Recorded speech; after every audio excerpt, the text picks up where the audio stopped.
Presentamos 24 horas Central.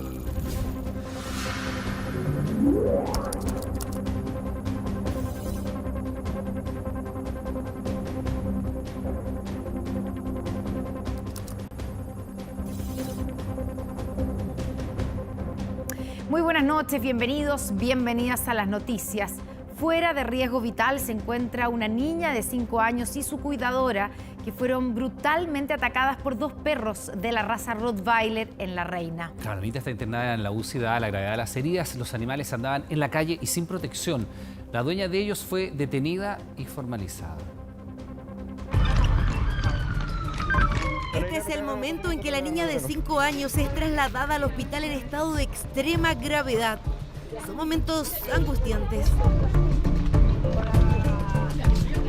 Y en ese momento lo único que pensé fue en salvarle la vida a la menor. La pequeña paseaba en bicicleta dentro del condominio donde viven en la avenida Simón Bolívar en La Reina, como lo hacía habitualmente. Venía de vuelta con su cuidadora cuando de la casa de los vecinos salieron sorpresivamente 2 perros de la raza Rottweiler y se abalanzaron sobre ella.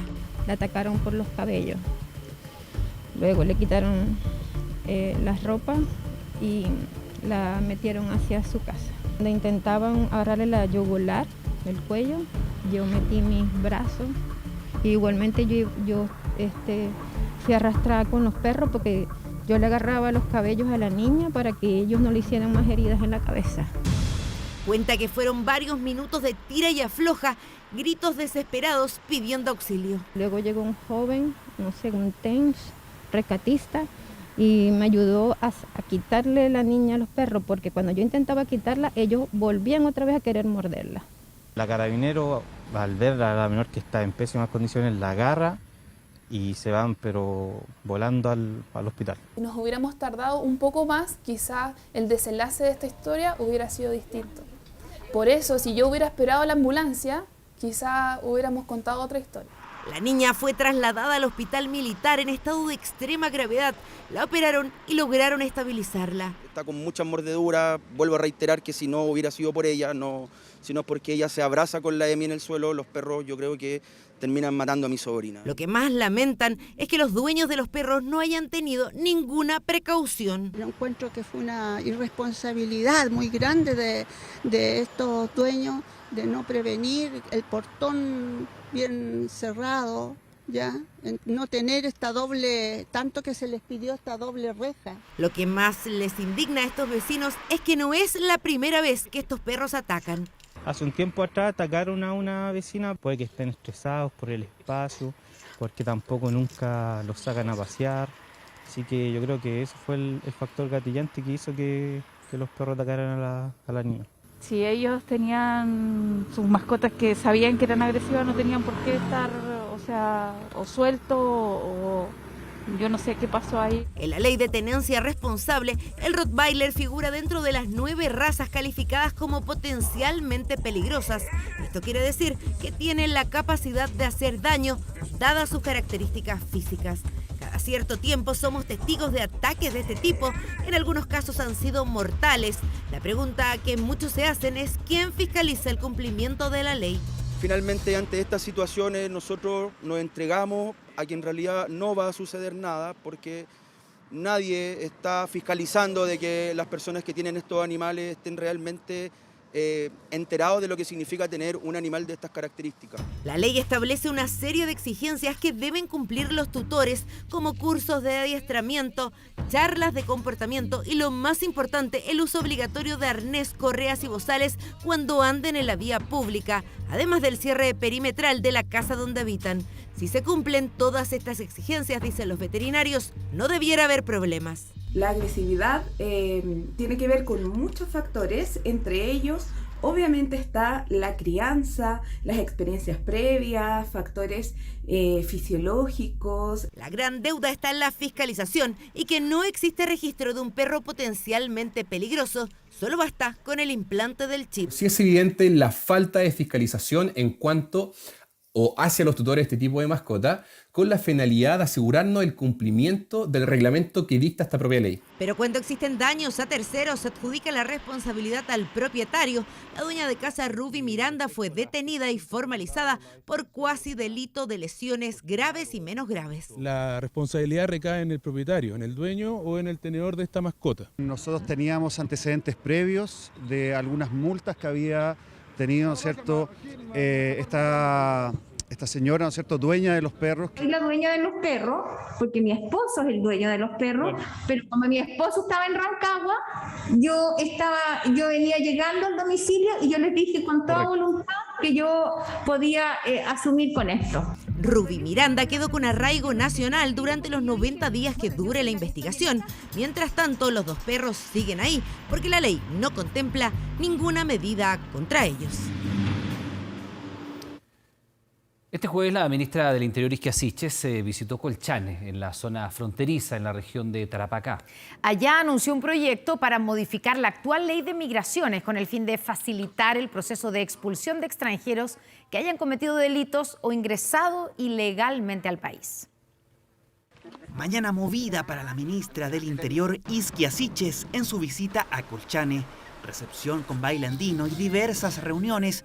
La secretaria de Estado llegó a esta zona fronteriza con un mensaje claro. La migración en Chile debe ser regular y por pasos habilitados. Además, anunció una serie de medidas para enfrentar la crisis migratoria que se registra en la región de Tarapacá. Como gobierno hemos definido en primer lugar presentar un proyecto de ley que modifique la reciente ley migratoria aprobada en el Parlamento y facilite el proceso de expulsión, simplificando los procesos de notificaciones.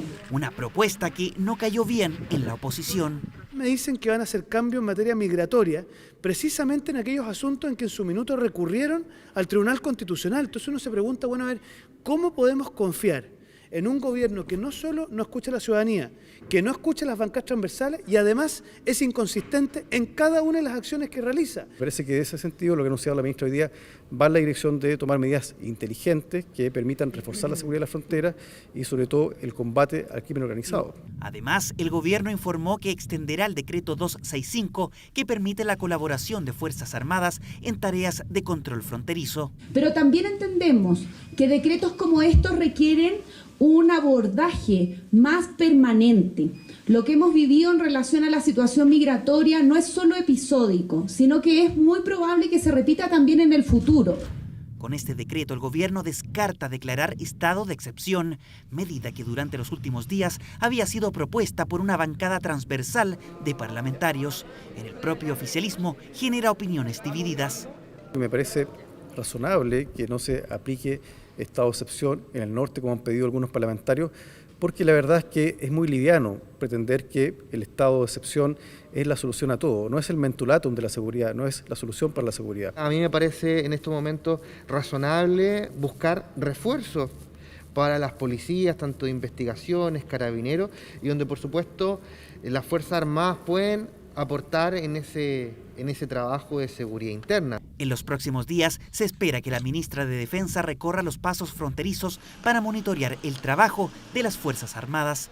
Además, el gobierno anunció 5.000 millones destinados a la región de Tarapacá para mejorar el equipamiento en labores operativas y fiscalizadoras del control migratorio. Esperamos que todos estos compromisos que nos ha entregado la ministra se ejecuten en el corto plazo, pues Colchane reclama seguridad y esa seguridad que era propio del altiplano y que se ha perdido. Medidas para enfrentar la crisis migratoria, pero también para aumentar la seguridad en la zona. En tanto, un oficio parlamentario busca que el Ministerio del Interior aclare el otorgamiento de visa en Chile a Carlos González Vaca, apodado como Estrella y presunto líder del Tren de Aragua en nuestro país. Este jueves terminaron 2 largos años de aislamiento de Rapa Nui con el continente debido a la pandemia de COVID. Apenas aterrizó el primer vuelo, se desató la emoción. Josefa Bustos estuvo en ese avión y nos cuenta detalles. Buenas noches, Josefa. Así es, ¿cómo están? Muy buenas tardes. Buenas tardes acá en Rapa Nui. Buenas noches allá en Santiago. Tenemos algunas horas de diferencia. Y yo los saludo desde acá, desde el mirador Rano Cau, uno de los enormes atractivos que tiene la isla para ofrecer a los turistas que hoy, 4 de agosto, han vuelto en vuelos comerciales después de 868 días de encierro. Se esperaba una apertura anterior, se esperaba para febrero, pero finalmente la pandemia no lo hizo posible, tuvo que retrasarse un poco, pero hoy día este vuelo salió con centenares de pasajeros que tenían distintas historias, algunos familiares, digamos de personas que venían a reencontrarse con su familia, otros estudiantes, otros turistas que anhelaban conocer Rapa Nui, antiguamente conocida como Isla de Pascua, ¿verdad? Y que hoy día han podido cumplir ese sueño, ese reencuentro maravilloso que ustedes ya lo están viendo en imágenes, que por cierto conmovió en el terminal aéreo Mataveri, y yo creo que lo pasemos a escuchar justamente parte de las impresiones recogidas durante esta jornada. ¿Hace cuánto que no se veían? Hace 1 año y medio. ¿1 año y medio? Sí. ¿Mamá e hija? Sí. No, mamá e hija. Gracias. Feliz. Y el niño, mi nieto, ¿dónde está? A comprar bien al tiempo. Contento, feliz de verlos nuevamente. Y pucha, nos manteníamos en contacto a través de WhatsApp, de conversar solamente. Estoy tan feliz de la apertura porque vamos a poquito ir volviendo a la normalidad y doble emoción porque está mi hijo acá. Mucha emoción, mucha alegría, por cierto, mucho tiempo esperando, son casi 30 meses de encierro sin vuelos comerciales y por cierto es una situación que complica en la isla, donde el 90% de los ingresos tiene que ver con la actividad turística, así que hoy día esta es la señal más clara de la reapertura, la señal más clara de un reactivar gradual, paulatino, como han dicho las autoridades, porque por cierto, en pandemia todavía estamos y hay que mantener, por cierto, todos los protocolos necesarios para que esta situación, esta reapertura se mantenga en el tiempo. Pasemos a escuchar lo que nos comentaron. A los Rapa Nui, a nosotros mismos, es tiempo de terminar con el tapu. El tapu es nuestra propia prohibición de encerrarnos y cuidar Rapa Nui, porque ya hemos aprendido de qué se trata la pandemia y sabemos cómo cuidarnos. Y por ende necesitamos vertir todos nuestros esfuerzos a cuidar lo principal que para nosotros son nuestros huéspedes. Al huésped, venga a Rapa Nui. Rapa Nui es un museo al aire abierto más grande del mundo. Hoy día comenzaron los 2 vuelos semanales, desde septiembre van a ser 3 vuelos semanales y la TAM va a ir paulatinamente aumentando la frecuencia en la medida que las condiciones sanitarias lo permitan. Estamos en coordinación con las autoridades. Hay desafíos, por cierto que sí, hay que seguir manteniendo los protocolos y los cuidados por la pandemia que sigue existiendo, ¿verdad? Por lo mismo hay una serie de requisitos que hay que cumplir, dentro de ellos están llenar un formulario único de ingreso, llegar con una reserva de un hotel o con una invitación, por ejemplo, de un habitante acá de Rapa Nui, un PCR o un antígeno en el caso de niños menores de 6 años y un pasaje de ida y vuelta, por cierto, que no tenga una estadía de más de 30 días. Todos los detalles de cómo se empieza a volver a reactivar la isla se los estaremos contando en nuestros días de cobertura acá desde Rapa Nui. Un emocionante reencuentro se vivió ahí en Rapa Nui hoy día. Josefa Bustos, muchas gracias. Buenas noches. En una ilusión se convirtió el proyecto de un solo bloque oficialista tras los polémicos dichos del ministro Giorgio Jackson. Desde el socialismo democrático aseguraron que esa idea murió tras el impasse. Ignacia Jiménez nos cuenta más. Su equipo de trabajo es por estos días uno de los lugares en donde encuentra respaldo Giorgio Jackson, porque en el socialismo democrático es más compleja la relación. Sus disculpas enviadas por interno y de forma pública en el Congreso no fueron suficientes para el sector tras sus polémicos dichos, donde comparó la escala de valores del actual gobierno con los anteriores. En el PS la evaluación es crítica, tanto que cada vez ven con mayor distancia uno de los anhelos del presidente. Personalmente tengo la convicción de que es deseable avanzar hacia una sola coalición. Tras el impasse protagonizado por Jackson, las conclusiones fueron literalmente lapidarias. El deseo de una sola coalición terminó de morir este miércoles, aseguró en una radio un referente del PS, el senador José Miguel Insulza. Entendiéndonos de esta forma, Sí podemos trabajar juntos, podemos legislar juntos, pero difícilmente podemos formar una coalición con sentido estratégico. Malogran la posibilidad de la unidad al futuro. No quita ni un milímetro el apoyo que le seguiremos dando al presidente de la República.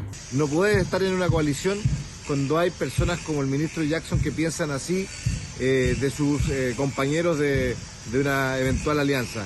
La relación está cuesta arriba con los senadores del PS, aunque desde la directiva del partido no se cierran a esa idea. Advertencias parlamentarias que se repiten incluso desde la mesa de la Cámara de Diputados. La idea de una sola coalición de gobierno hay que descartarla categóricamente. El deber hoy día del socialismo democrático es reconstruir y modernizar la centroizquierda para hacer un dique en un país polarizado al populismo y los extremos. No podemos diluirnos en aprodignidad. Distancia en las llamadas dos almas del oficialismo tras los dichos de Jackson, consecuencias que el ministro analizó en privado con el presidente de la República. El ministro Jackson cuenta con mi apoyo. Lo de la coalición se verá más adelante. Hoy día yo no creo que haya que dar respuestas categóricas a eso. El diagnóstico del mandatario es compartido por la mesa del PS e incluso en Apruebo Dignidad, sector que siempre ha mirado con desconfianza a sus socios. La idea es mantener la unidad en pos del apruebo. La mesa del Partido Socialista ni ninguno de sus organismos ha discutido aún siquiera la posibilidad de pasar a formar parte de una única coalición. Somos dos coaliciones y eso no lo hemos negado, ni nadie lo niega. Y yo creo que el llegar a una sola coalición es un camino todavía largo. Yo creo que la política es cíclica, todo depende de cómo se vayan articulando también en campaña las voluntades. Hoy todos los partidos oficialistas estamos por el apruebo. El presidente nos ha manifestado todo el respaldo y vamos a seguir trabajando para llegar a los acuerdos que necesita Chile. En esos acuerdos está el otro desafío, uno inmediato, el que planteó el propio presidente al ungirlo como el encargado de recibir las ideas de reformas a la propuesta de nueva constitución llamadas mínimos comunes. El problema es que miembros oficialistas quieren entregárselas directamente a Boric sin pasar por Yoyo Jackson. Establecer cada uno de los aspectos que hay que mejorar y simplemente se los vamos a entregar al presidente, que es el que conduce políticamente a la nación. El ministro es el ministro de SECPRES y va a seguir trabajando en ese sentido y nosotros vamos a también respetar los canales que el mismo gobierno nos ha planteado. La interlocución tiene que ser permanentemente con quien mejor facilite esto. Acá no podemos quedarnos ni desde el gobierno, ni desde los parlamentarios, ni desde otras autoridades políticas que también son importantes en orgullos personales. El presidente así se abrió a que otro personero sea el nexo tras las diferencias que desató el ministro de la SECPRES, autoridad que ahora tiene el desafío de recomponer relaciones con el socialismo democrático en medio de una intensa agenda legislativa y cuando las dos almas oficialistas siguen negociando los llamados mínimos comunes. Ñuñoa, Lampa y Pudahuel son las tres comunas que esta vez están bajo la mira de la Contraloría. Se les obligó a abrir sumarios por actividades vinculadas al apruebo para poder establecer eventuales responsabilidades. Y les quiero invitar este domingo 12 de junio a una actividad constituyente que realizaremos en la Corporación Cultural de Ñuñoa. Dos denuncias por el presunto uso de recursos públicos en una actividad realizada por la Corporación Cultural de Ñuñoa en supuesto favor de la opción apruebo encendieron las alarmas en la comuna y la atención de la Contraloría. Volvió Ñuñoa Constituyente con una actividad muy importante en la cual nos acompañaron los convencionales Ignacio Churra, Patricia Politzer y Gaspar Domínguez, donde pudimos conversar. En los primeros días de julio, la Contraloría le rayó la cancha a los municipios. En sus plataformas categóricamente estableció que ninguno de ellos puede siquiera informar sobre materias ajenas a sus funciones, entre ellas el plebiscito de salida. Hola vecinas y vecinos, les cuento, vuelve Ñuñoa Constituyente. Estamos viviendo un momento muy importante para nuestro país. Pero el municipio liderado por la militante de RD, Emilia Ríos, no solo habría transgredido esa norma, porque los denunciantes, cuya identidad está bajo reserva, además acusaron que el evento fue sesgado, ya que solo participaron en él personas vinculadas a la opción apruebo. La Contraloría, por esto, decidió instruir un sumario para determinar responsabilidades administrativas. Teniendo en cuenta que los municipios se encuentran impedidos de utilizar sus bienes o recursos en fines distintos a los que la ley les permite, la Municipalidad de Ñuñoa deberá instruir un procedimiento disciplinario. Por eso que llevaré pruebas fehacientes del mal uso de recursos públicos a Contraloría en campañas políticas, como por ejemplo pendones, carteles, benzina, hombres de funcionarios, alcaldesa, no se gasta la plata de la gente pobre, los ñuñoínos, en cosas políticas. Contactada a la municipalidad de Ñuñoa, se informó que la alcaldesa no emitiría declaraciones. En su defensa, desde la alcaldía se informó que exconvencionales de otros sectores fueron invitados y no participaron por problemas de agenda.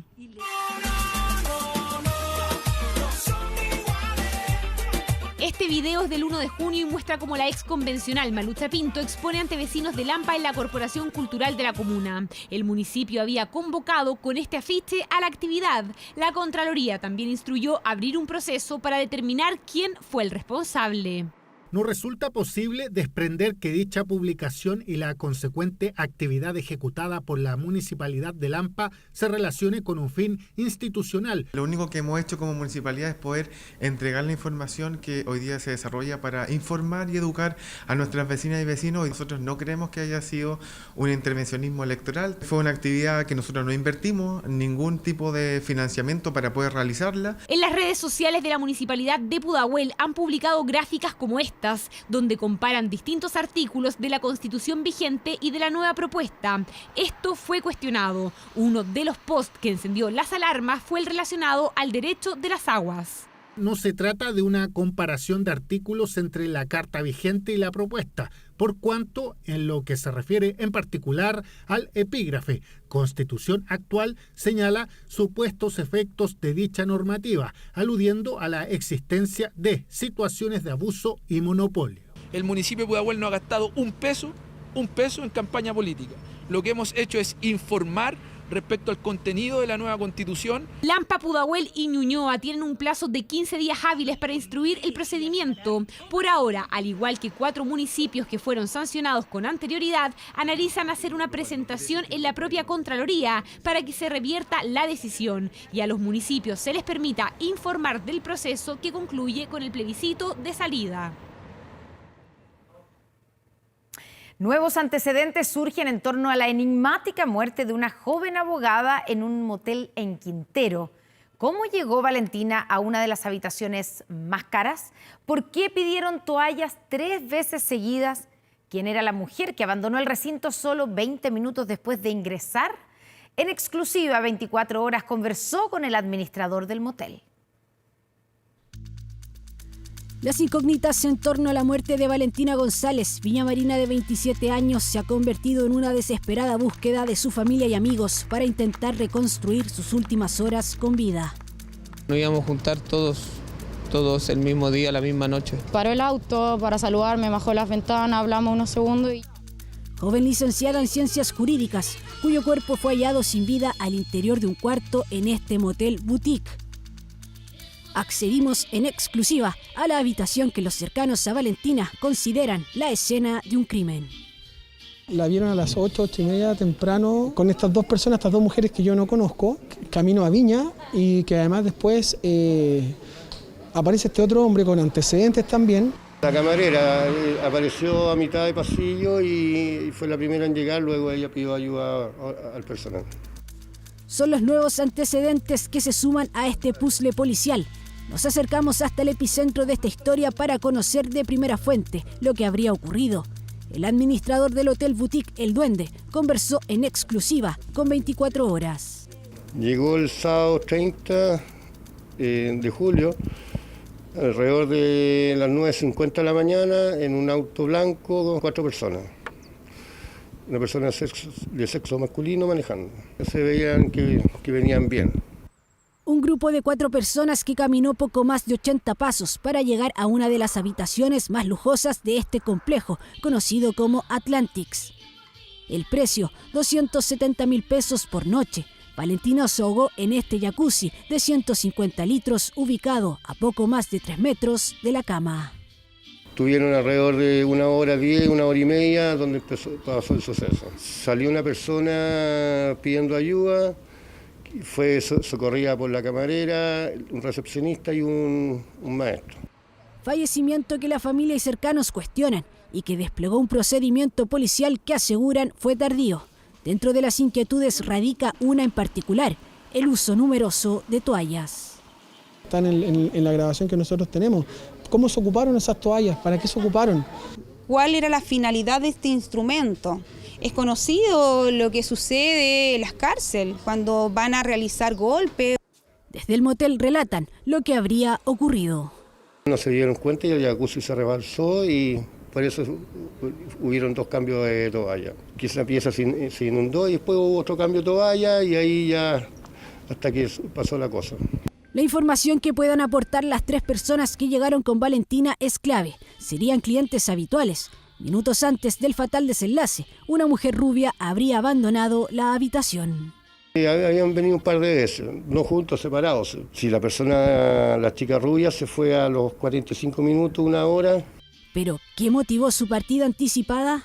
Se retiró porque no tenía la plata para pagar el valor de la habitación. ¿Creen que quizás ella podría tener más información? De lo que pasó un poco antes de la pieza, claro.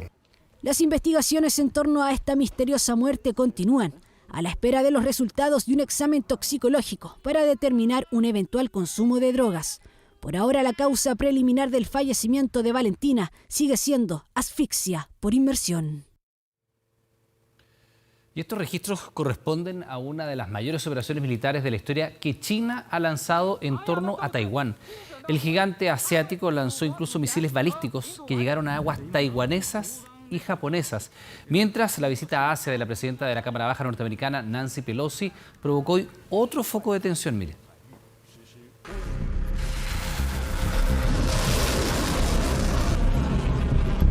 Hemos completado con éxito el simulacro de tiro con fuego real de largo alcance en el estrecho de Taiwán y logramos los resultados esperados. Así es como la tensión entre China y Taiwán escala a niveles históricos. Beijing no descansa y da cuenta del poderío militar que posee en el primer día de pruebas militares, las más grandes de la historia en torno a Taiwán tras la controvertida visita a la isla de la presidenta de la Cámara Baja de Estados Unidos, Nancy Pelosi.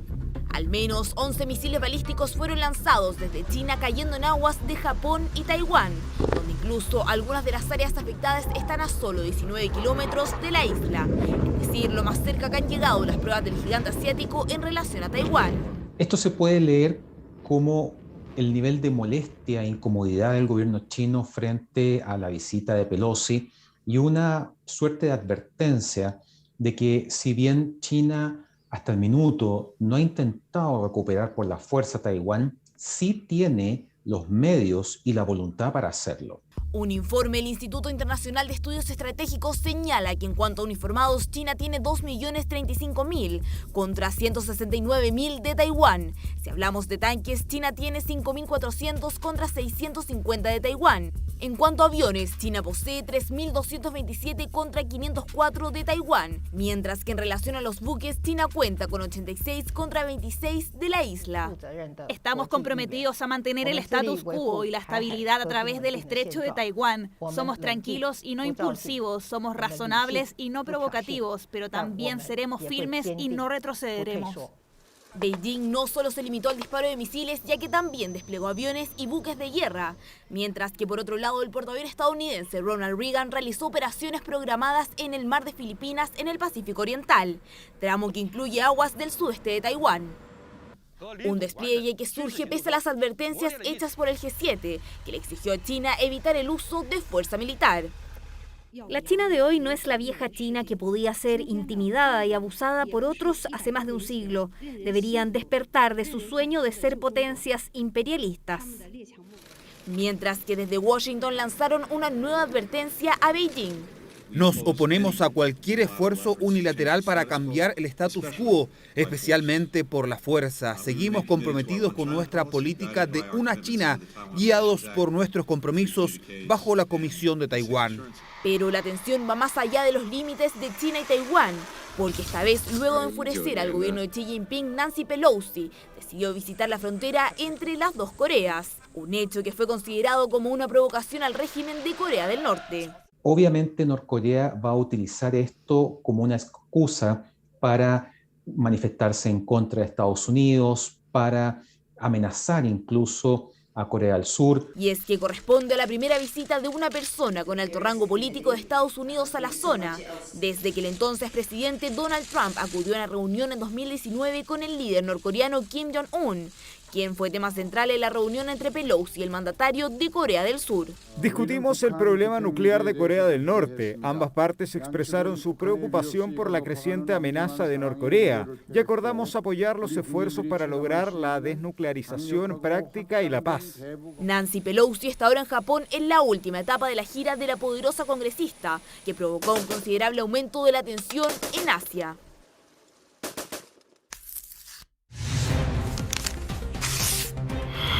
Camino al plebiscito. Es día jueves, ya muchos están pensando en el fin de semana, en el tiempo libre, el descanso, el ocio. Temas que están considerados aquí en esta propuesta constitucional. Valentina Reyes nos cuenta hoy día sobre eso. Valentina, ¿cómo estás? Buenas noches. ¿Cómo estás, Connie? Sí, quizás muchos ya están pensando qué hacer en sus días libres. El otro fin de semana, viene un fin de semana largo, ¿no? Y eso nos evoca justamente a descansar. Y hay un artículo 91 que está dedicado especialmente al ocio, al tiempo libre y al descanso, como también nos relatan estas imágenes que nos acompañan, ¿no? Josefa Butnik realizó una nota y averiguó qué quiere decir esto del derecho al ocio, cómo se puede materializar. Vamos a revisar el informe de Josefa Butnik. ¿Tú qué haces en tus tiempos de ocio? Estoy con mi familia. Estar con el celular, canto, compongo, pasando para arriba, para abajo, es como lo que uno hace. Paso en la casa ayudando. Viajo cuando puedo. Yo tiempo libre no tengo ninguno. Ver tele y compartir con mi hija y mi esposo. Juego videojuegos. Estudio. En varias cosas. Derecho al ocio, estar relajada, no sé, no hacer nada. Hacer lo que uno quiera, desligarse de las responsabilidades o simplemente hacer nada. ¿Qué entendemos por ocio y qué significa que tengamos derecho a este? La propuesta de nueva Constitución dice que toda persona tiene derecho al ocio, al descanso y al tiempo libre. Pero ¿cómo esta iniciativa podría materializarse? Esto podría dar pie a una mayor flexibilidad en la jornada laboral, una política pública de parte del Estado para crear más plazas en Chile, en distintas comunas, más áreas verdes. Ahora eso comprende el deporte, la cultura, comprende la recreación, la fiesta, el juego. Entonces, gratuito diría yo, o sea, con un fomento de disfrute real. En Chile, el derecho al ocio es un concepto novedoso, pero en el mundo no lo es.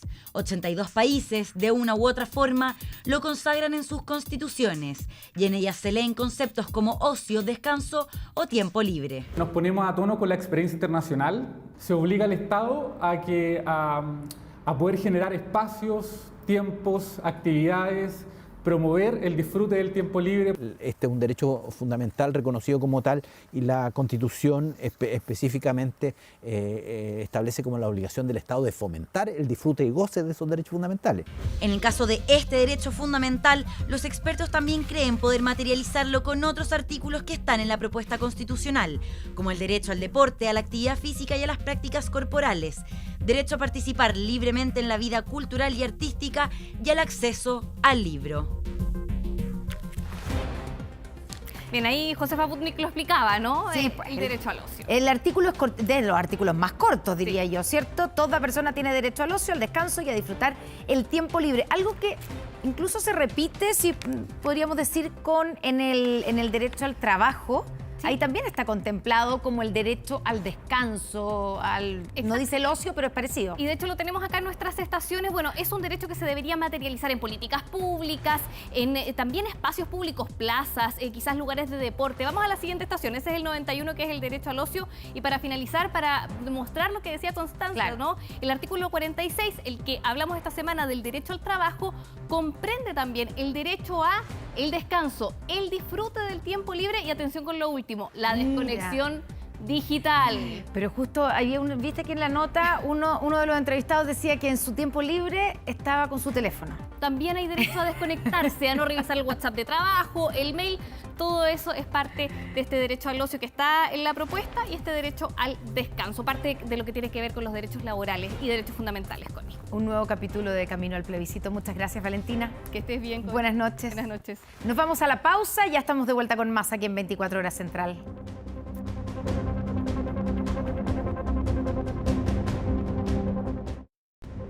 Ya volvemos con 24 Horas Central. 24 Horas Central.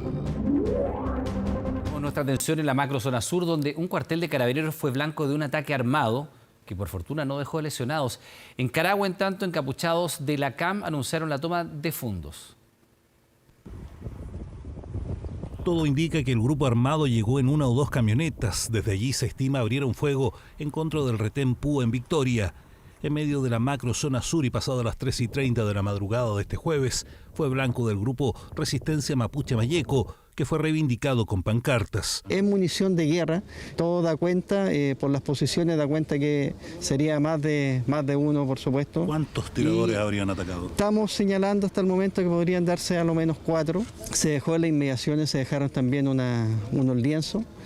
La condición de excepción constitucional y esta nueva arremetida armada no hizo más que avivar las críticas de los parlamentarios de la zona. Los retenes son un objetivo importante y esto pasa a ser infraestructura crítica. Lo que tiene que hacer el gobierno es entregar el armamento adecuado para que Carabineros en situaciones como esta pueda repeler de forma adecuada. Desde el gobierno regional de la Araucanía se instó a declarar aeródromos y unidades policiales como infraestructura crítica. No nos basta hoy día con un estado de excepción que en los números ha funcionado, que hemos logrado bajar en realidad la cantidad de atentados, pero que no es suficiente para controlar lo que estamos viviendo hoy día. Y esperamos, por lo tanto, que la persecución para identificar, detener y procesar a quienes están detrás de organizaciones criminales que cometen delitos tan graves sea exitosa, y por eso estamos colaborando en el trabajo que hace el Ministerio Público en materia de persecución penal. Pero en la zona rural de Carahue, nuevamente la coordinadora Arauco Mayeco publicó acciones de control territorial de al menos 2 predios forestales. La ministra del Interior desde Iquique llamó a privilegiar el diálogo y hacer respetar el Estado de Derecho. No compartimos estas acciones violentas en las usurpaciones de los terrenos y así hemos encomendado a los distintos delegados presidenciales poder hacer las labores tanto del abordaje en materia de conversación como también el uso de la fuerza de ser necesario.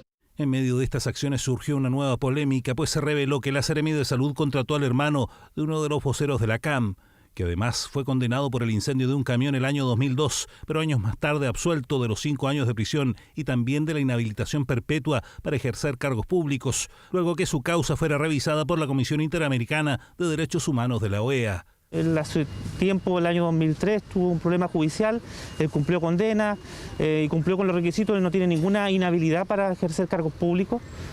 Por tanto, así como muchas personas que han tenido proceso de rehabilitación. Todos tienen derecho a rehabilitarse. Lamentablemente, los integrantes de la CAM actúan encapuchados. La Fiscalía será la encargada de recabar medios de prueba que permitan dar con los autores de estos últimos ataques, que siguen detonando focos de polémica y conflicto en el sur del país. A más de 9 años de prisión fue sentenciada en Rusia la estrella del básquetbol estadounidense Brittney Griner, acusada de contrabando de drogas, una condena que causó indignación en el gobierno de Joe Biden, que busca su libertad.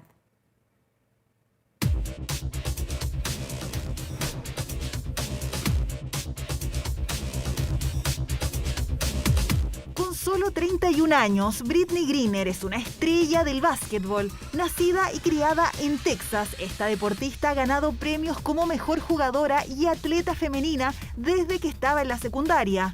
Una vida llena de logros y un futuro prometedor que podría verse truncado. Estamos muy sorprendidos. 9 años y medio de sentencia es bastante. Realmente mucho tiempo. Casi 10 años tras las rejas fue el veredicto entregado este jueves por la justicia rusa bajo cargos de contrabando deliberado de drogas.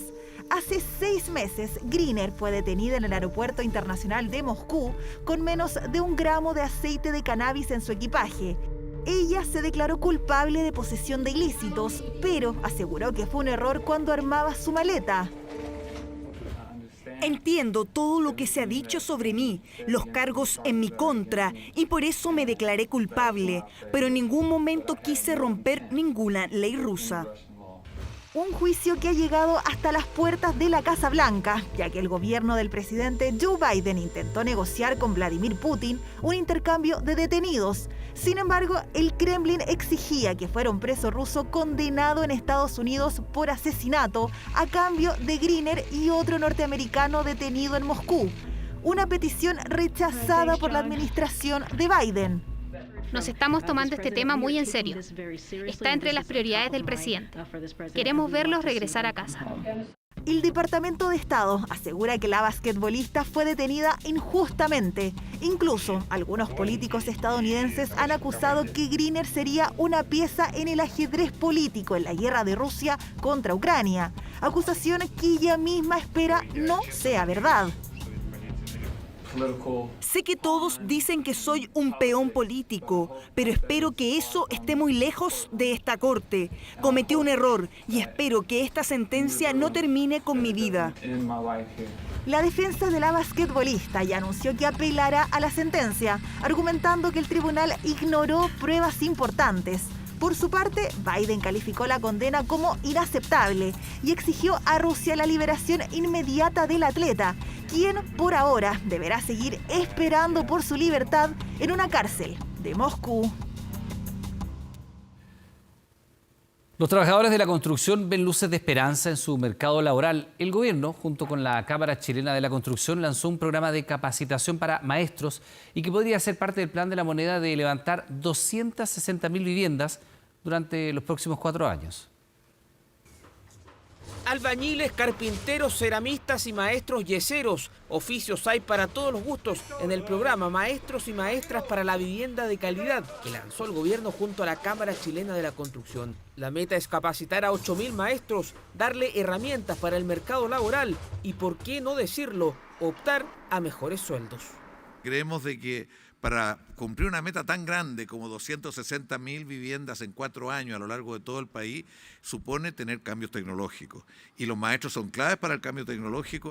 Las postulaciones son presenciales en las oficinas del CENSE. Habrá cupos también para regiones e incluso un bono con la idea de incentivar la capacitación de los maestros y las maestras, porque además se busca fomentar la participación de las mujeres, que hoy solo llega al 18% del total del empleo generado en la construcción.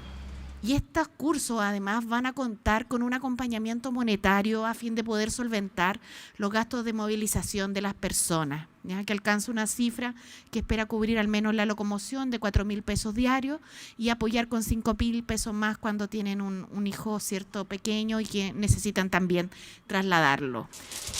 La idea es insertar a los trabajadores en empleos formales, más aún luego que el INE revelara que la informalidad sigue creciendo en el país hasta el 27,1% durante el trimestre móvil abril, mayo, junio. Desde la Cámara Chilena de la Construcción aseguran que aún falta para recuperar los empleos que tenían antes de la pandemia. Aún a la fecha no recuperamos la masa laboral que teníamos de trabajadores de la construcción previo a la pandemia. Nosotros en ese momento estábamos hablando de 800.000 trabajadores. Hoy día yo creo que necesitamos recuperar 20.000 puestos de trabajo. Pero ¿hay o no hay empleo en la construcción? Los trabajadores tienen una sola opinión al respecto. Nunca me ha faltado la pega, gracias a Dios. El que busca siempre encuentra. Hay pega, y harta pega. La gente no quiere trabajar, ¿no? Si hay bastante pega, yo aquí a esta empresa entré hace como 3-4 días, así que no puedo decir que no hay pega. El que quiera buscar va a encontrar. Hay pega, como 30 años trabajando, 20 años, ya uno se va recorriendo y va conociendo amistades. O sea, es un sector al menos que trabajo hay. Claro, si no lo consigue uno con amistad, con contacto, llega a esa pega uno igual. Trabajadores que de seguro esperan disfrutar el feriado del próximo viernes 16 de septiembre.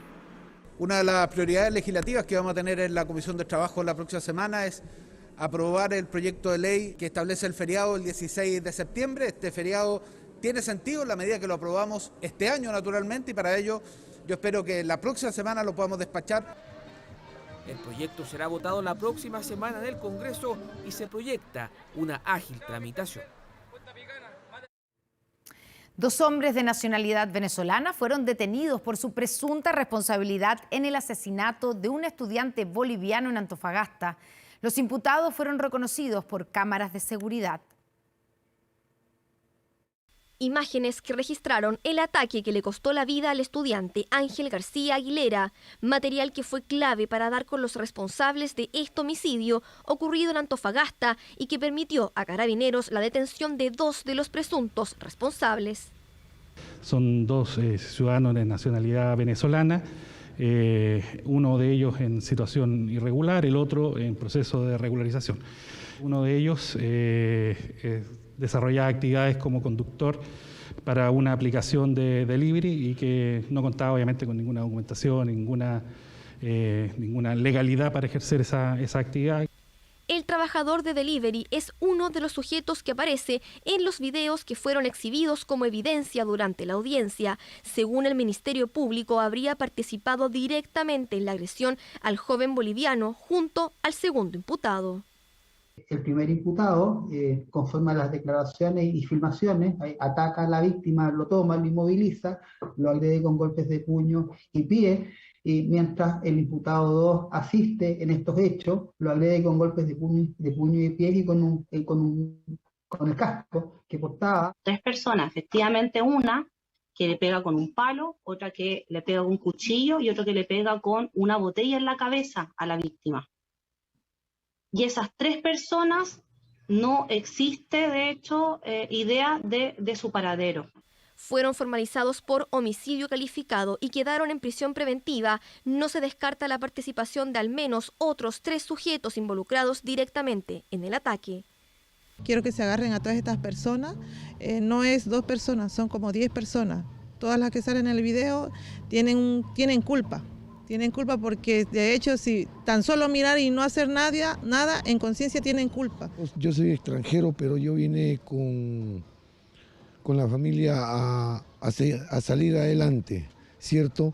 Pero ellos vinieron a hacer daño a otra familia, que realmente eso no debería pasar. Si uno va para el extranjero tiene que salir por algo, ¿no? Para poder salir adelante. Un crimen que conmocionó a la comunidad antofagastina, la que incluso realizó una manifestación que terminó con la quema de pertenencias de extranjeros que pernoctan en el borde costero. La rápida acción de Carabineros en esa ocasión logró de que no hubiese enfrentamiento entre las personas que se estaban manifestando y las personas que estaban habitando estos rucos, pero claro, el llamado es que si existen las instituciones, si las instituciones están haciendo su trabajo, en no tomar la justicia por propia mano. 120 días estableció el Tribunal de Garantía para la investigación que busca esclarecer las circunstancias del brutal ataque que le costó la vida a un adolescente que junto a su familia llegó a Chile en busca de oportunidades.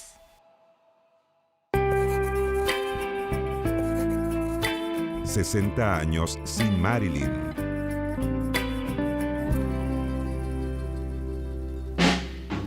Se han escrito más de 600 libros sobre su vida y el último cuadro con su imagen fue subastado en casi $200 millones. A 60 años exactos de su muerte, Marilyn Monroe es un ícono cultural que ha inspirado a músicos, cineastas y artistas. De hecho, en Chile, la banda Los Prisioneros, usted recordará, ¿no?, le dedicó una canción y el Museo de la Moda posee 200 piezas de la actriz. ¿Qué transformó a Marilyn en una leyenda eterna? Lo revisamos en este segundo reportaje sobre la gran diva de Hollywood.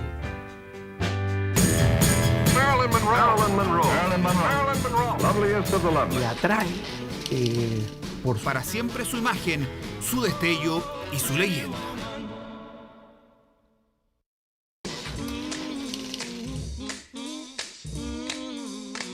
La blonda revolución comenzó cuando fue portada de la primera edición de la revista Playboy en 1953. Se vendieron más de 50.000 ejemplares, pese a que se calculaban solo 20.000 ventas. Aquellas fotos descubiertas mucho después de realizadas le dejaron ganancias de apenas $50 de la época. Hay que recordar, por ejemplo, que cuando aparecen estas fotos desnudas de Marilyn, que resurgen cuando ya ella era famosa, y ella se las había tomado de joven, y el estudio le dice a Marilyn como, di que no eres tú, di que te obligaron, y ella dice, no tengo nada que esconder, yo no tenía dinero, con esto conseguí comer. En ese momento fue una locura decir eso. If you happen to have blonde hair, or if you're not out of shape in some way, you're absolutely dumb. I mean, you're considered dumb. I don't know why that is. I think it's a very limited view. La figura de Marilyn es absolutamente extraordinaria.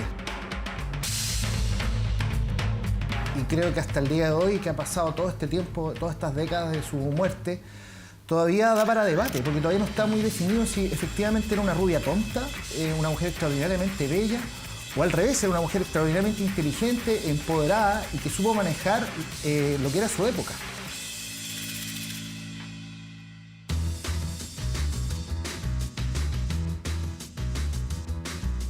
Uno de los retratos precisamente de Marilyn se acaba de vender hace algunos meses en casi $200 millones.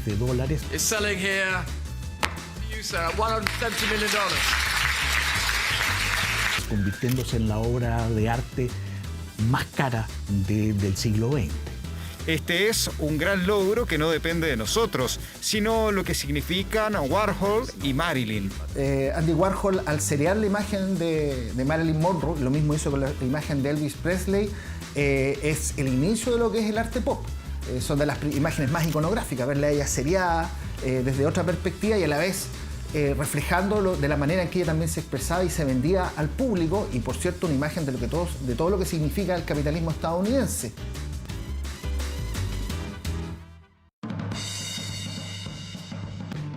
Un ícono que se repite eternamente mitificada. Se calcula que la imagen de Monroe genera 6 décadas de su muerte, $13 millones cada año. 600 libros se han escrito sobre ella. Varias actrices han buscado replicar parte de la esencia de la diva californiana.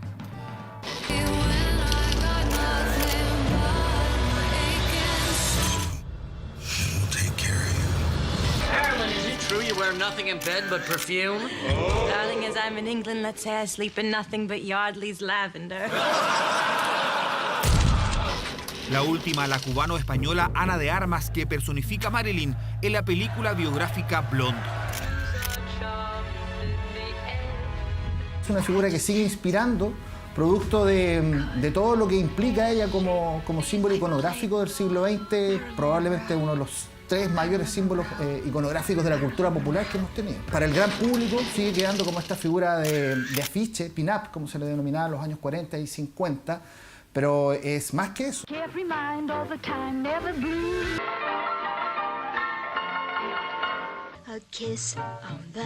Creo yo que si pudiéramos rescatar un aspecto musical, creo, de Marilyn Monroe, es que de alguna manera tienes una especie de prólogo de lo que eran los videoclips. Todos estos musicales que ella hacía, donde cantaba, donde tenía todos estos bailarines alrededor, eran verdaderos videoclips. Símbolo del feminismo y la diversidad sexual. Bueno, soy Hernán Cabero y mi personaje es Darcy la Divina. Es que siempre desde chico vi muchas revistas de ella y me cautivó su elegancia. Creo que sirve mucho para un show de casino. En todos los personajes que hago, uno de los que más me gusta es Marilyn Monroe. Y quedo muy conforme con eso, cuando sientes que la gente lo recibe de tal manera que dices, lo hice bien, me parezco y ya, listo, está cumplido.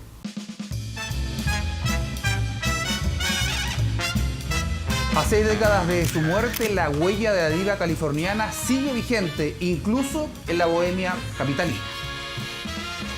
¡Buenas noches!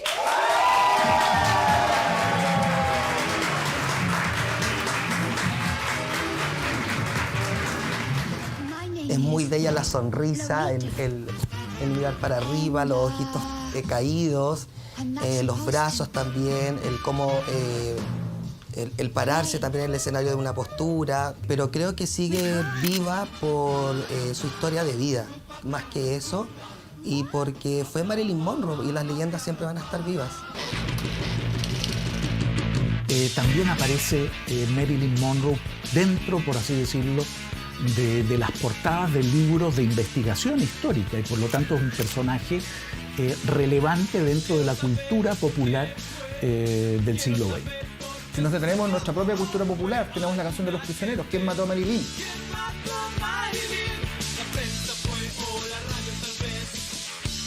Porque eso te demuestra que habían pasado 20 años de la muerte de Marilyn Monroe en 1982, que es cuando originalmente se compone esta canción, y sin embargo todavía capturaba la atención.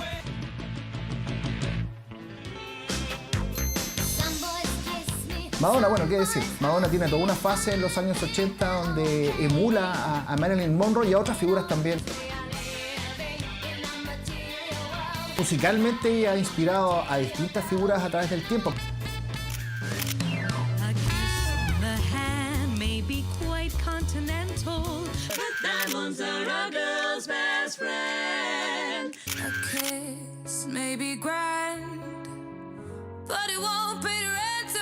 Probablemente creo que el mayor homenaje es el que le hizo Elton John, un himno del soft rock con Candle in the Wind en los años 70.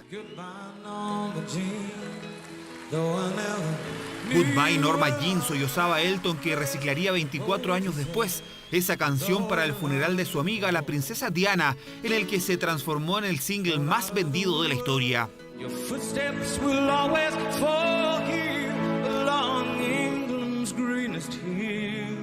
Diana en su minuto fue la mujer más famosa del mundo y Marilyn también, ¿me entiendes o no?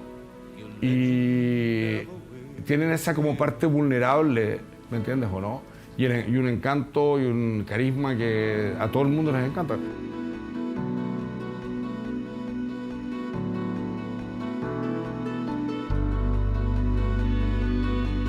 Seguir la estela de la leyenda significa entrar en su intimidad.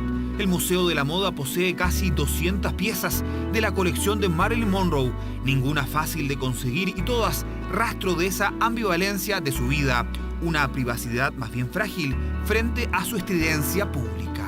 Este es muy interesante porque tiene la forma típica de lo que uno piensa del cuerpo de Marilyn, que es bastante curvilíneo, ¿no?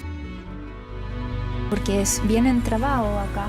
Entonces hay toda una gestualidad que da este vestido, ¿ah? Los hombros despejados, trae un chal, trae unos zapatos de taco alto. Toda esa gestualidad me lo da el vestido. Se apoyaba en el vestido para acentuarlo. Pero generalmente lo de Marilyn son piezas muy deseadas cuando competimos en los remates. No son museos, fíjate. La competencia son más coleccionistas, fans de ella, ¿me entiendes? Eso, hay muchos coleccionistas en Marilyn Monroe. La verdad que ella, los precios son de locos. Contrastando con el vestido rojo, que es más glamoroso, este es de una comodidad increíble, ¿ah? Entonces, en su diario cotidiano, ella buscaba también algo cómodo. Conocía su cuerpo. No es fácil conocer su cuerpo, encuentro yo, como lo que uno quiere comunicar. Ese cuerpo que la transformó en el símbolo sexual de todos los tiempos, el que estalló tras consumir 40 pastillas en la soledad más absoluta. En ese sentido yo creo que Marilyn fue una maestra de manejar esa ambigüedad, de no saber realmente qué es lo que había ahí. Si era una persona, insisto, de un talento limitado y muy acotado y solamente que se hacía valer por su belleza, o si ella estaba consciente de todo el plano y todo esto lo orquestó.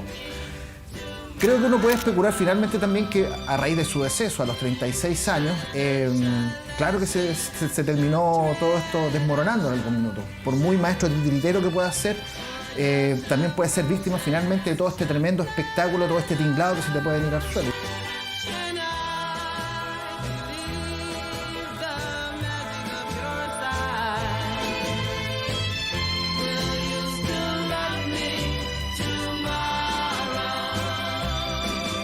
Las estrellas que son para siempre bellas, porque son por siempre jóvenes en nuestras memorias, envejecen demasiado distinto y permanecen como detenidas en el tiempo. Entonces, claro, para la gente yo creo que esa muerte trágica la va a hacer por siempre cercana, porque dan las ganas como de proteger a esta estrella que finalmente fue, comillas, víctima de Hollywood. Marilyn fue quien dijo que en Hollywood un beso suyo valía $15.000 y su alma 15 centavos. La misma diva a la que el poeta Ernesto Cardenal escribió una oración el día de su muerte. Ella fue una mujer que tenía hambre de amor y el mundo le ofreció tranquilizantes. La muchacha que soñaba ser estrella de cine y se convirtió en la protagonista de una película que terminó sin el beso final.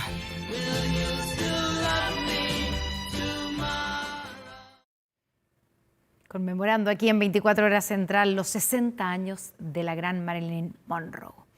Ya son las 10 de la noche. Les recordamos que a partir de esta hora, Televisión Nacional de Chile está autorizada a transmitir programas para mayores de 18 años. Atención con esta imagen. Un carro lanzaguas, así, parado verticalmente en el salón central del Museo de Arte Contemporáneo, genera debate. El vehículo es parte de una muestra artística, pero quisimos saber de dónde salió, cómo fue posible ponerlo ahí, en ese lugar. Es enorme, es un carro lanzaguas, un guanaco, así también se le conoce de manera más coloquial. Que me interesaba mucho poder plantear problemáticas globales, digamos. Entonces decidí hacer esta pieza, por ejemplo, que es un vehículo universal. Es una de las piezas, tal vez la más llamativa del montaje Analogía de la Realidad en el Museo de Arte Contemporáneo, el MAC, en Santiago. Esta obra apela al contexto político, social que estamos viviendo en este momento, entonces creo que está abriendo preguntas y reflexiones que vienen al callo. E incluso ha robado las miradas de quienes llegaron al museo por otros intereses. Yo vine por la obra principal, que es la del erotismo, que está en la otra sala. Me sorprende mucho que hayan podido sostener semejante estructura ahí. Siento que me trae como muchos recuerdos, es fuerte. Pero el artista se apresura en aclarar que esta obra fue concebida hace 4 años atrás, antes que el estallido social se nos presentara en octubre de 2019. Se inició en el 2017, de hecho, no tan solo el estallido, sino también lo que vino a ser después la pandemia, todo eso afectó a tomar otra carga. En 1955 fue que Carabineros contó por primera vez con un carro lanzaagua en Chile, y van casi 7 décadas en las que hasta amonio cuaternario le tocó lanzar en labores de sanitización por la pandemia. Mientras un manual para su correcto uso, en ocasiones incumplido, salió a la luz en 2015 para un guanaco famoso por ser protagonista en muchas manifestaciones públicas. ¿Cómo llegó uno entonces hasta el interior del MAC? Nunca fue un problema realmente, más bien fue siempre una oportunidad para reflexionar. O en palabras simples, lo fabricamos entero. En efecto, no se trata de una máquina dada de baja por Carabineros, ni fue comprada fuera de Chile, no. Fue armado con apego a los modelos reales, pero totalmente desde cero por el equipo del artista. No, en cero lo fabriqué entero. A mí se me ocurrió la idea y después trabajé en equipo. Todo es ficción, es toda una escultura ficción. Por lo que pesa mucho menos que uno real y puede ser reducido a piezas transportables. Toda una ventaja cuando la idea es ponerle itinerancia a la muestra. Lo importante es que la obra tenga esa noción de peso. Pero obviamente, claro, no es tan pesado para lo que involucra un vehículo de esas características, digamos. Ojalá recorrer incluso otros países luego de octubre, cuando finalice la muestra en el MAC. Viajes en los que Massa espera conseguir nuevos materiales propios de cada realidad, como los que dieron vida a otras piezas de su montaje. Entonces, la cuneta de Andrés Bello. Entonces, yo sobre eso decidí trabajar mundos paralelos, como pequeños planetas, como El Principito. Un cúmulo de miradas al pasado, presente y futuro, coronadas por un par de guacamayos extintos recientemente desde el Amazonas, pero que habitan silentes, justo en la cúspide de este carro lanzaagua. ¿Qué te pareció? Está buena, está bacán. Había que verla en persona.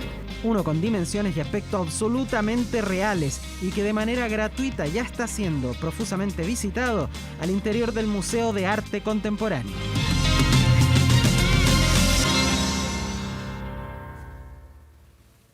Dos operativos simultáneos de la PDI permitieron detener a una decena de integrantes de 2 bandas extranjeras que estaban especializadas en el secuestro y la extorsión. 24 Horas accedió a material e información exclusiva sobre cómo operaban estos grupos que secuestraron al menos a 3 chilenos.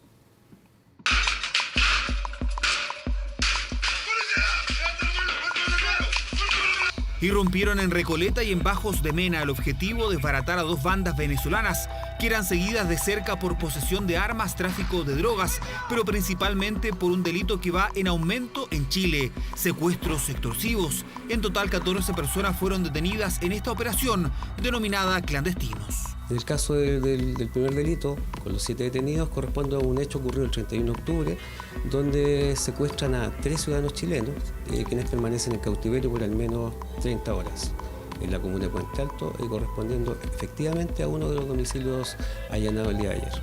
3 chilenos y 2 venezolanos fueron retenidos por varias horas en cautiverio violento. El método de los secuestradores consistía en golpes, pero también, según la investigación que sigue en curso, una de las bandas habría amenazado con un taladro a una de las víctimas. Realmente las víctimas eran golpeadas, privadas de libertad, sujetas a periodos largos de detención y presentaban señales de lesiones en su cuerpo al momento de ser recuperadas.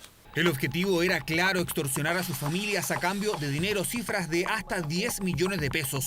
Las instrucciones, según el análisis de Fiscalía, eran enviadas desde el extranjero. Se da cuenta, en todo caso, que dentro del marco de las investigaciones llevadas a cabo por la Unidad de Análisis Criminal Focus y la VIPE, se obtiene información como, por ejemplo, que existían instrucciones telefónicas dadas desde el extranjero hacia los imputados en Chile. Una penalidad dependiendo de las circunstancias de la comisión, que puede ir desde los 3 años hasta cadena perpetua, dependiendo si se cometieron ciertos delitos asociados al secuestro, si se pidió rescate o si hay menores de edad involucrados. Los secuestros preocupan a las autoridades por el nivel de violencia, pero también por su crecimiento exponencial.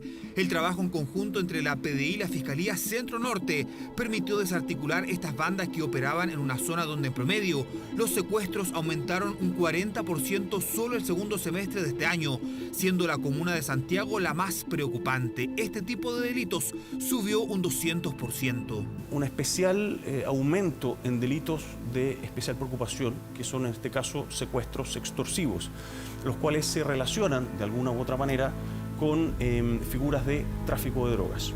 En este sentido, el secuestro es empleado como una herramienta que tiene por propósito el cobro de deudas, la extorsión e incluso el control territorial. No solo están acompañados de mucha violencia, sino que también reclutan a las personas desde muy corta edad, y eso también es un impacto muy fuerte para las comunidades.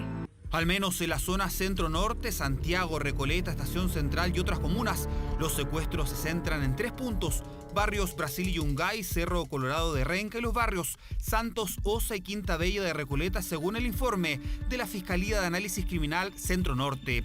En este caso, todos los detenidos son inmigrantes irregulares que buscan zonas sin presencia policial para asentarse y cometer los ilícitos. Ellos siempre van a buscar vacíos del Estado para poder instalarse. ¿Y en el sentido de qué van a buscar vacíos del Estado? De que no sean tan visibles, porque si lo pensamos en cuanto al narcotráfico, si es que es muy visible el enfrentamiento entre las bandas y muy visible la violencia, genera mayor fiscalización. Efectivamente, se complica un poco la investigación respecto a poder identificarlo, ya que estos sujetos ingresan al país de manera clandestina, por ende no existen registros de su existencia en el país. De momento se desconoce su posible vinculación con el Tren de Aragua, pero ya está instalada la preocupación ante un delito violento exportado y lamentablemente en aumento en nuestro país.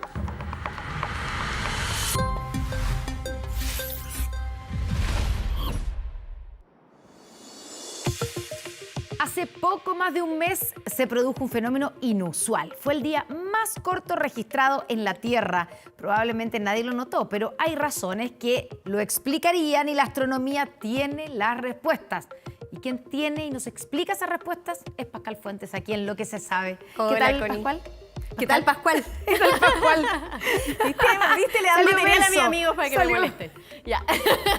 Bueno, volviendo a este día más corto en la Tierra, se habló de un bamboleo, pero ¿a qué se debe este bamboleo? Bueno, la Tierra, lo sabemos, gira sobre su eje cada 24 horas. ¿Qué pasó ese 29 de junio de este año 2022?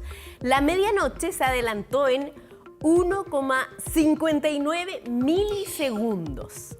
De hecho, queremos representar traigamos la Tierra para acá. ¿Aquí? Traigamos la Tierra acá en Que nuestro venga la estudio. Tierra. Ahí Así está. es. Y ahí está con esa disminución tan pequeña del día de 1,59 milisegundos. Si está la Luna cerca es porque, según lo que nos enseñó el profesor José Massa, es que la rotación de la Tierra está sometida a varias fuerzas.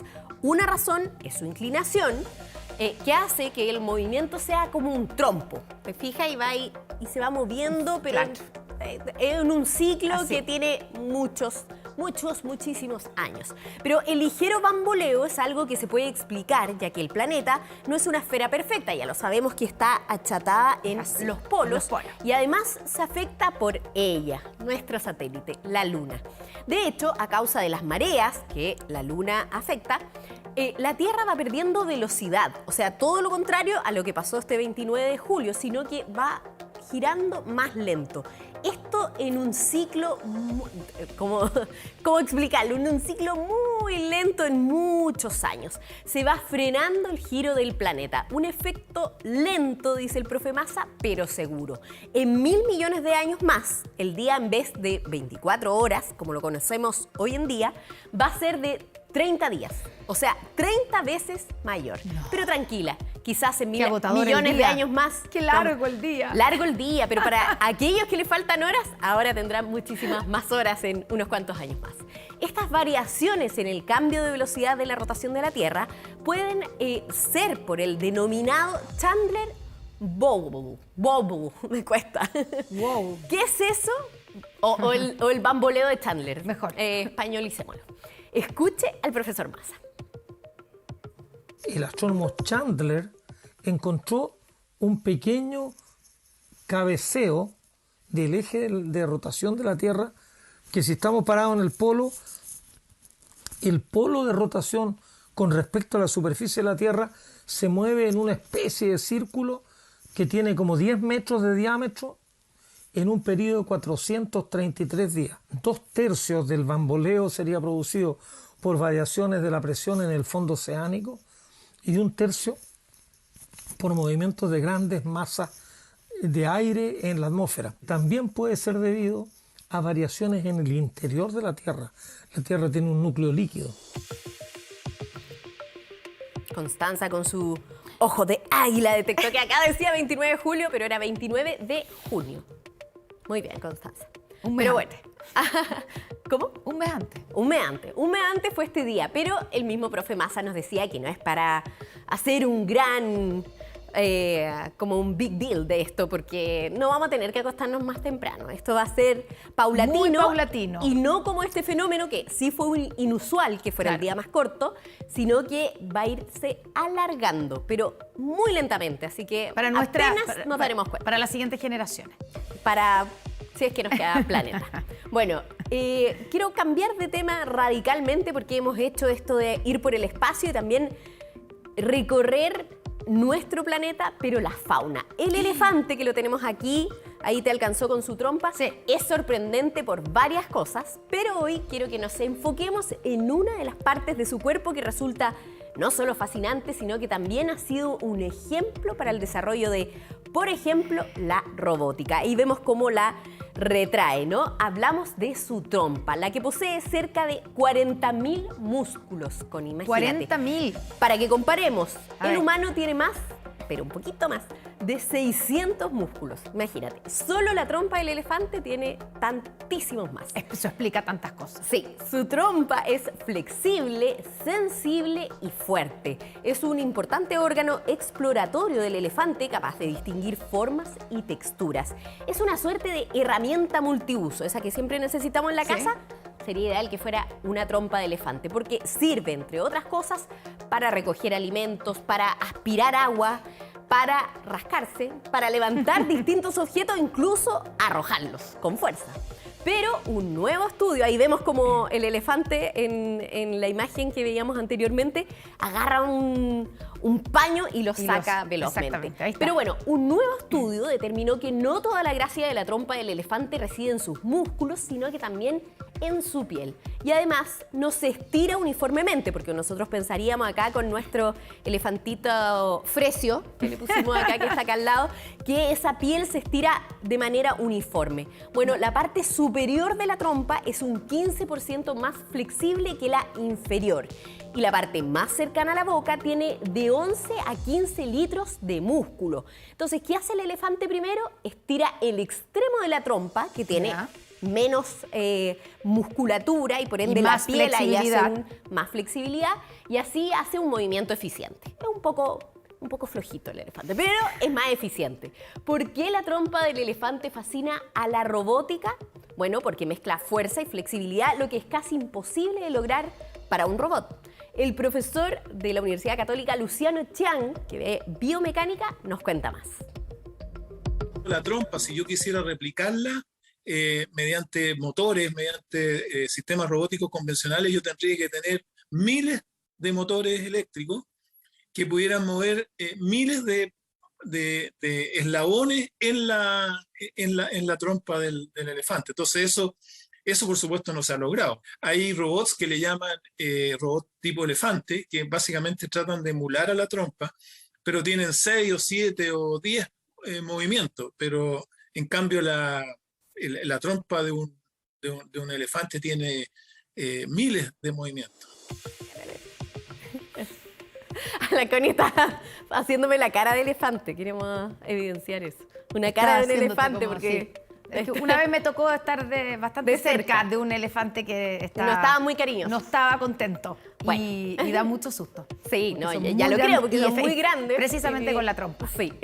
Bueno, y para finalizar nuestro bloque, queremos agradecer al Instituto Milenio de Inmunología e Inmunoterapia, al Instituto de Salud Pública y a las universidades de Chile, la Universidad Católica, la Universidad Austral, la Universidad de la Frontera, la Universidad Andrés Bello y la Autónoma, que no se me quede ninguna en el tintero, por reconocer nuestro trabajo, por informar con evidencia durante la pandemia.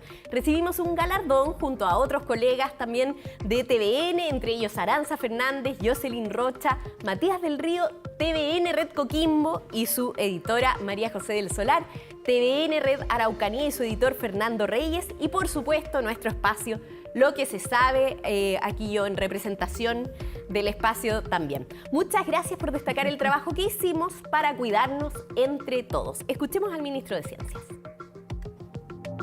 Hay un reconocimiento al impacto que tuvo el que tuviésemos una capacidad de transmitir el conocimiento generado en la ciencia hacia la ciudadanía para otorgarle tranquilidad, certeza y de alguna manera evitar hasta evitar algunas muertes.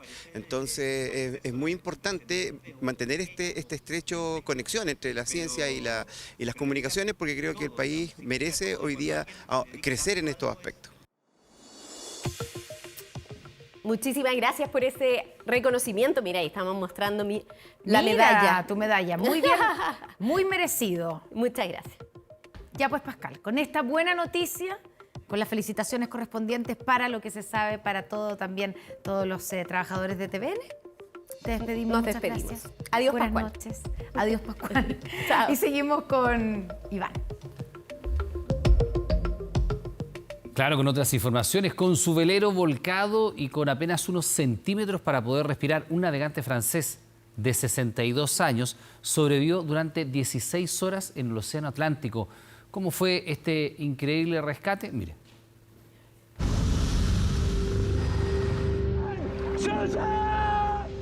La película Open Water cuenta la angustiante historia de una pareja de turistas estadounidenses que son dejados accidentalmente en el mar por la tripulación del bote en el que iban a bordo. Daniel, where's the boat? That's a good question. We are stuck in the middle of the ocean. It's okay. It's okay. Una historia similar es la que vivió por 16 horas el francés Laurent Camprubi frente a la costa atlántica de España. A diferencia del destino trágico de los protagonistas de la película, el hombre de 62 años fue rescatado con vida tras permanecer atrapado en una burbuja de aire dentro de su velero, volcado en medio del mar. Antes de la noche fue mi primera vez el helicóptero. Yo pensé, sabe que yo estoy aquí, voy a salvar. Según la Guardia Costera, el hombre zarpó el domingo desde Lisboa, la capital de Portugal. A las 8:23 de la noche del lunes envió una señal de socorro cuando ya se encontraba a unos 22 kilómetros de las Islas Cisargas, frente a la región española de Galicia. Cuando los rescatistas buscaron señales de vida, se escucharon los golpes del hombre desde dentro. En un mar agitado, ellos trabajaron toda la noche, asegurando el bote para evitar que se moviera. Durante la mañana del martes, el náufrago fue encontrado vivo gracias a su traje de supervivencia de neopreno. Una historia que hace recordar el impresionante caso de José Alvarenga, el pescador salvadoreño que sobrevivió durante 14 meses a la deriva tras atravesar el Océano Pacífico desde México a las Islas Marshall en Oceanía. Alcanzando la fama internacional, el hombre sobrevivió gracias a la fauna que encontró, ya que comió pescado, tortugas y aves. En el caso del francés Laurent Camprubi, tras el rescate fue atendido en un hospital de España y ya fue dado de alta. Para este 2023, Viña tiene festival y competencias también. Por eso, la comisión organizadora de la edición número 62 del Festival de la Canción de Viña del Mar lanzó las bases para participar en las competencias de género internacional y folclórica del evento. Estas bases ya están disponibles en www.tvn.cl/competencia Festival de Viña y también www.munivina.cl. Ya estarán vigentes hasta el próximo 14 de octubre, bueno, de 2022. Si creas, compones o cantas y cumples con las condiciones para ser parte de la competencia internacional o folclórica. 24 horas Deportes.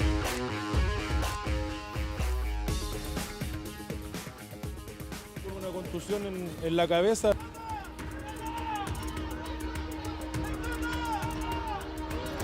Otra vez, ¿le parece extraña a usted estas imágenes o no? Hechos de violencia en un estadio del fútbol chileno, desgraciadamente, ¿cierto? Bueno, esto ocurrió en el balompié amateur, en la tercera división A, en un partido en San Fernando, entre Colchagua y Rancagua Sur. Primero entre los futbolistas y luego con presencia de estos simpatizantes, ¿no? Que lo vieron ustedes, golpes de puños, patadas en el césped, en el suelo, contra los manifestantes. Vamos de inmediato con la siguiente nota, mira. Pitazo final en San Fernando y con ello una batalla campal. Barristas locales de Colchagua bajaron a increpar a jugadores de Rancagua Sur. Ahí se desató el caos.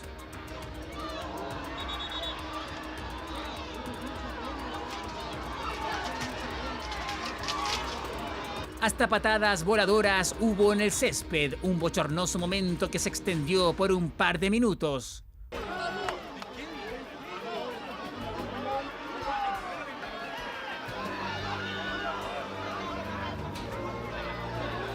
Y lamentablemente la hinchada del equipo local ingresa a la cancha con palos, con fierros, tirando piedra. Incluso fue desde el principio. En el calentamiento Rancagua Sur ya estaban tirando botellas, papeles, piedras.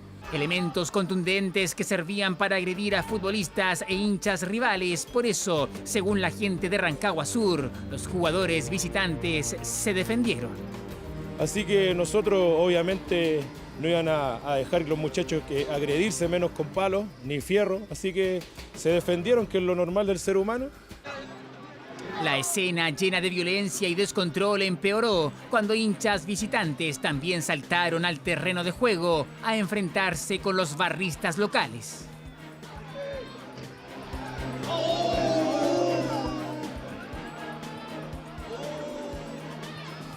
A través de un comunicado, Colchagua acusa ausencia policial. Según ellos, Carabineros pudo haber evitado el desastre. Anunciaron que colaborarán con las autoridades para identificar a los responsables.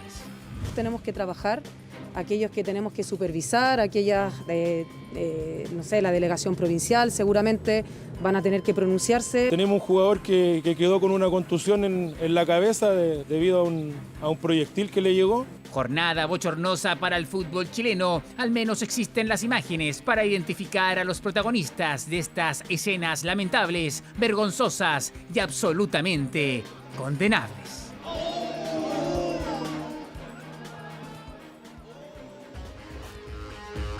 Una vergüenza. Y ahí están las imágenes, ¿no? Con hechos de violencia gravísimos. ¿Qué va a pasar? Quizás como otras veces. Tantas veces, ¿cierto? Con muchos que irrumpen un campo de juego para cometer hechos de violencia, 50, 100, con suerte 5 detenidos, y no pasa nada. Vamos con Alexis Sánchez, esta teleserie que aún continúa con respecto al futuro del tocopillano, dónde va a jugar la próxima temporada. Quiere jugar, Alexis, quiere tener ese ritmo competitivo, la irregularidad que lo marcó la temporada anterior.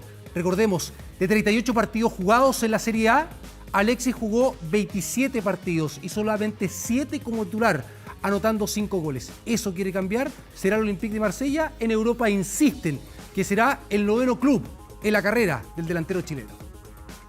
Vamos a ver, 1, 2, 3, ¿cuántas? qua, deve essere tutti perfetti. Che fanno qua? No, chiediamo a te, è arrivato il momento dell'addio. No, sono tranquillo, amigo. El futuro inmediato de Alexis está en juego, una teleserie sumamente extensa que día a día suma capítulos. No, voglio giocare, amigo. Non si sa niente. Devo giocare. Vuoi ancora vincere, lo hai detto? Sí, sempre così. El leone è così. Ese león, como se autodenomina Alexis, quiere jugar, quiere ser titular en su próximo destino, pero lo primero es firmar el finiquito con Inter y para eso está su representante Fernando Felicevich en Milán. Y este jueves acercaron posiciones y este viernes podría cerrarse la historia de maravilla con el cuadro Nerazzurro. El acuerdo para la resolución está ahora a un paso y las partes están cerca de encontrar la solución que permita al delantero chileno encontrar un nuevo equipo. Llevaría a los Nerazzurri a aligerar la plantilla y montar salarios. Por su lado, en Francia, Sánchez protagonizó la portada del prestigioso diario L'Équipe. Todos los caminos lo llevan a Marsella. El Olympique será el nuevo cuadro de maravilla, el sexto de Sánchez en Europa, aunque en Francia aún no pueden adelantar nada. Actualmente tiene contrato con otro club y hay que respetarlo. Alexis prepara sus maletas, sus regates y sus goles cambiarán de aire, dejarán Italia y se marcharán a Francia, una liga donde peleará con el todopoderoso PSG de Messi, Neymar y Mbappé. Felice. No, felice, sono felice. Sono tutti perfetti. Mamma mia, che è questo? ¿Esto de dove? Lo primero es firmar su desvinculación de Inter de Milán, de ahí sumarse a los trabajos de su nuevo equipo, entrenar para de ahí comenzar a escribir una nueva página en su historia futbolística. Chao, amigo. Chao. Ya volvemos con 24 horas Central. 24 horas Central. 10 de la noche, 33 minutos y otra temporada de sufrimiento para los fanáticos de Universidad de Chile. Sí, con el riesgo del descenso a 3 puntos del penúltimo en la tabla de ubicaciones, con un mal rendimiento, más allá de esos malos resultados, ¿cierto? Y uno se pregunta, ¿a qué llegó el grupo Sartor a hacerse cargo azul-azul? Con cada decisión que toman, parece que uno dice que el interés es que bajen de categoría. Bueno, decisión con la siguiente lista.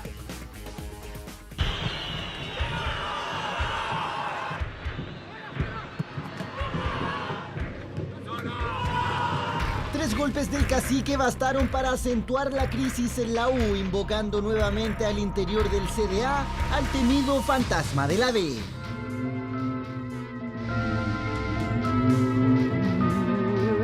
Cuatro fechas sin ganar que se traducen en estar a 3 unidades de los puestos de descenso nuevamente. La cúpula de la U a dar la cara, a explicar, a decir, a apoyar públicamente al plantel. Ellos fueron los que los trajeron. Públicamente eso parece que está lejos de ocurrir, pero con el plantel eso pasó este miércoles. Es algo de todos. Bueno, hoy día yo saludé a Mike, que es el presidente.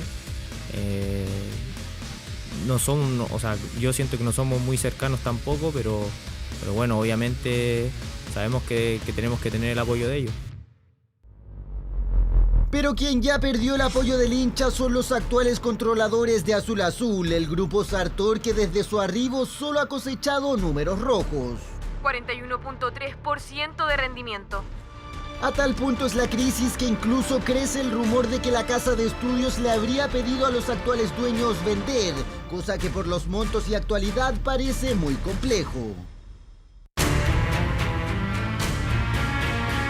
El Centro Deportivo Azul nuevamente vive días de terror, tal como ocurrió en 2021.